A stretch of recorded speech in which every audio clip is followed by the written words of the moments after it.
பாட்டை கொடுத்தாங்கன்னா அம்மாவுக்கு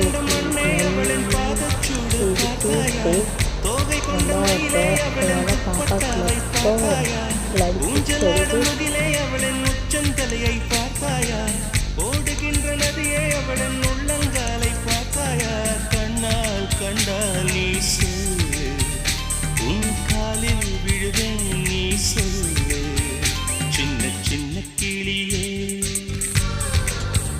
பஞ்சவர்ண கிளியே